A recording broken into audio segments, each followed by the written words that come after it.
Britain में पाकिस्तानियों की कुटाई, यहूदी लड़कियों को बनाते हैं मुसलमान।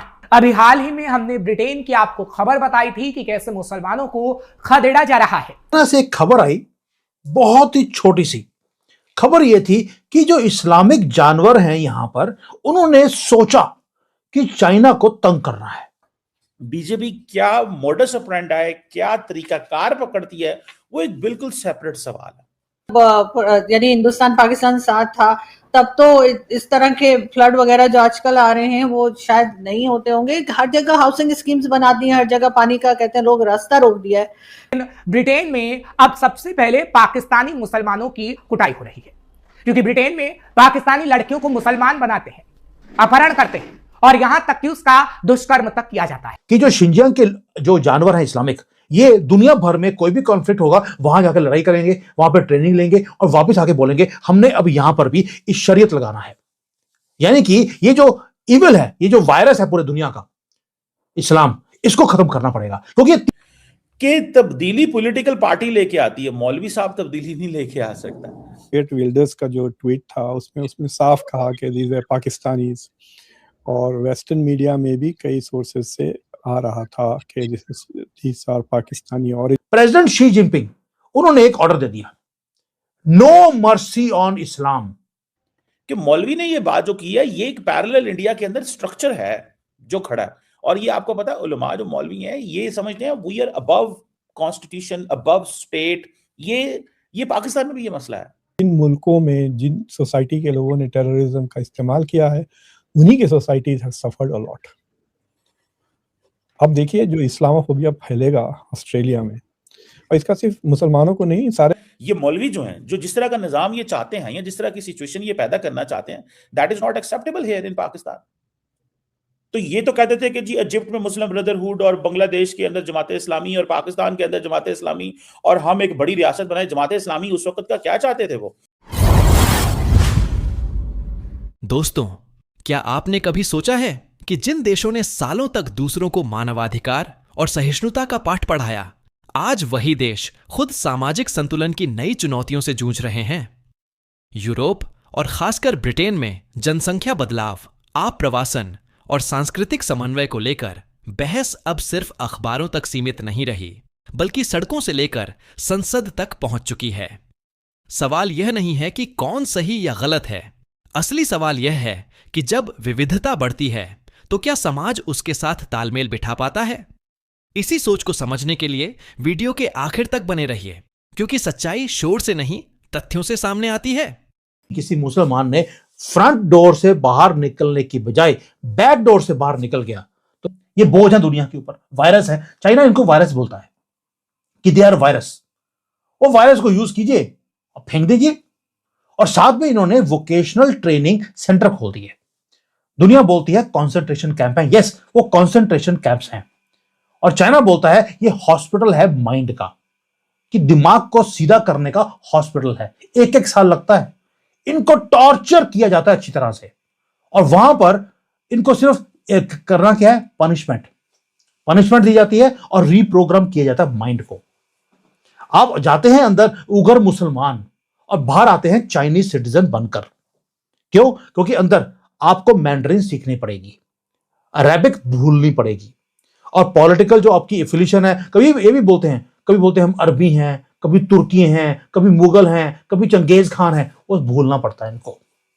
उसके बाद बाहर निकलते हैं, हम बोलते हैं, ये बोलते हैं हम चाइनीज हैं, हम कम्युनिस्ट पार्टी के लिए काम करेंगे। और जो चाइना के पैट्रियोटिक सॉन्ग्स हैं और नेशनल एंथम है, इनको बोलनी पड़ेगी। जैसे भारत में आप बोलते हैं वंदे मातरम, ये बोलते हैं, ये मुसलमान बोलते हैं हम नहीं बोलेंगे। चाइना में भी यही हाल था इनका जानवरपन का। बाहर जब निकलते हैं तो चाइनीज नेशनल एंथम गाते हुए निकलते हैं। या हम बोलते हैं भारत माता की जय, ये बोलते हैं चाइना भारत माता की जय। ये हालत है।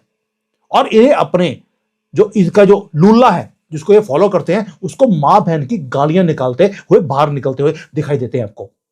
अगर कुरान इनके हाथ में है, वो खुद एक एक पन्ने को फाड़कर नाली में फिकवाया जाता है इन लोगों से। और उसके बाद भी अगर ये नहीं मानते तो फोर्स लेबर 18-18 घंटे काम कराते हैं इनसे। और उसके बाद जिसकी किडनी मैच हो गई, उसकी किडनियां बाहर।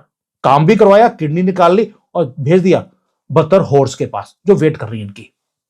रूल बड़ा सिंपल है कि आपको अपनी थिंकिंग को छोड़ना पड़ेगा, उसके बाद नहीं तो वरना आप एक रॉ मटेरियल है कंट्री के लिए।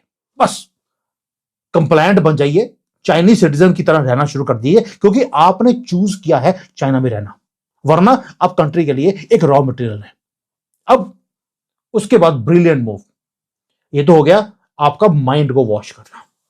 उसके बाद आ गया कि ये एक लेयर थी, दूसरी लेयर है जो रियल वॉर है, जो सड़कों पे किया गया। वो है कि यार जो इस्लाम के जो इनके साइन है उसको खत्म कर दिया जाए, उसको इस्लामिक नहीं चाइनीज बना दिया। मस्जिदें हैं जो पिछले 10, 20, 500 साल से खड़ी हुई थी वहां पर, उसके ऊपर जो टोपी होती है इनकी मस्जिद के ऊपर गोल वाली, डोम जिसको बोलते हैं, उसको तोड़ा गया।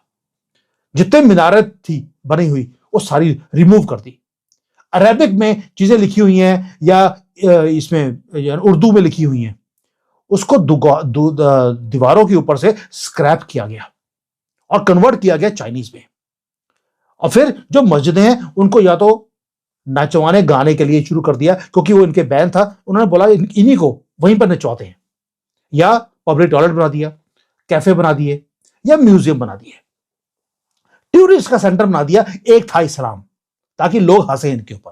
हमारी जो मुस्लिम कम्युनिटीज हैं उनकी जो इंटेलेक्चुअल और स्ट्रेटेजिक थिंकिंग कम्युनिटी है बहुत ही पतली है, बहुत ही थिन। या तो पागल किस्म के मुल्लाज हैं जिनको दुनिया का कुछ खबर नहीं, अजीब अजीब पागलों जैसी बातें करते हैं, या कंस्पिरेसी थियरीज। पढ़े लिखे लोग, PhDs, जर्नलिस्ट, ये वो, they're indulging in all kinds of conspiracy theories. क्या भाई आपको एनालिसिस सिखाते नहीं है स्कूल में? पढ़ते मतलब मास्टर्स करे हुए हैं इंटरनेशनल रिलेशंस में, डू योर स्टफ, सीखो, जो सीखे करो। ये जो कंस्पिरेसी थियरी से कुछ नहीं होने वाला। ठीक है, आपने कह दिया कि वो सीरिया का प्रेसिडेंट इजराइल का एजेंट है, get okay fine, now what? आजाद हो गया सीरिया, आप आजाद हो गया, there is nothing going forward, ये इसका एजेंट है, ये उसका एजेंट है। अरे एनालिसिस ऐसा थोड़ी होती है, you have to understand what it is serving. अब जैसा इन बंदों ने क्यों किया ये, it's a huge problem from Australia. वो कंस्पिरेसी थ्योरीज में नहीं जाएंगे, they are looking at the evidence. Evidence है कि they have been radicalised by ISIS on the internet. तो आप देखो आज के वॉल स्ट्रीट जर्नल में कई जगह मैं देख रहा था, अगर आप गूगल न्यूज में जाकर टाइप करके देखें, there is a huge number of articles जो छपे हैं सेइंग के आईसिस फिर जिंदा हो गया है। और उसका नतीजा इज नॉट ओनली ये बंदे, बट देयर आर, जो सीरिया में जो अटैक हुआ यूएस के ऊपर, वो भी आईसीसी से हुआ ना, जो 2 अमेरिकन सोल्जर्स और एक इंटरप्रेटर शायद मारा गया। तो वो 3 वहां मारे गए और यहाँ पे ऑस्ट्रेलिया में 16 यहूदी मारे गए। एंड दे आर सेइंग कि this is the resurgence of ISIS. What is also interesting is कि किसी ने अफगानिस्तान का नाम नहीं लिया कि ये आईसिस का जो इन्फ्लुएंस आ रहा है कहाँ से आ रहा है। तो what I am trying to say is that सारे मुस्लिम दुनिया की जो मेजर मुस्लिम कंट्रीज हैं, their ambitions are way beyond their capabilities. और वो कैपेबिलिटीज और एम्बिशन का जो गैप भरते हैं, they use terrorism to fill that gap, and I think that is something they need to get over it. दोस्तों, आज दुनिया एक ऐसे दौर से गुजर रही है जहां माइग्रेशन, ग्लोबलाइजेशन और सांस्कृतिक विविधता ने हर देश को नए फैसलों के सामने खड़ा कर दिया है।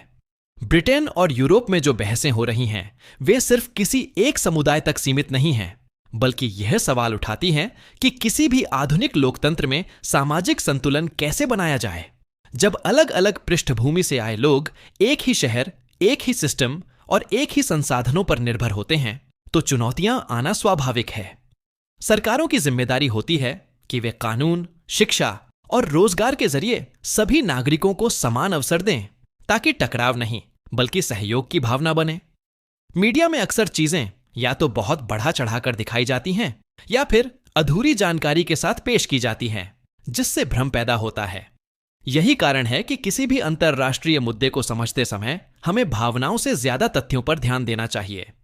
भारत के संदर्भ में भी यह याद रखना जरूरी है कि हमारा लोकतंत्र विविधताओं के साथ जीने की लंबी परंपरा रखता है और यही उसकी सबसे बड़ी ताकत है।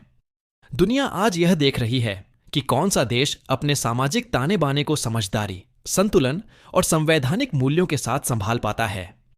किसी भी समस्या का समाधान नफरत या आरोपों से नहीं, बल्कि नीति, संवाद और जिम्मेदार नेतृत्व से निकलता है। अगर हम वैश्विक राजनीति को इसी दृष्टि से देखें तो हम न सिर्फ बेहतर समझ बना पाएंगे, बल्कि एक ज्यादा जागरूक नागरिक भी बनेंगे। वीडियो देखने के लिए धन्यवाद। अपनी राय तथ्यों के साथ कमेंट में जरूर साझा करें।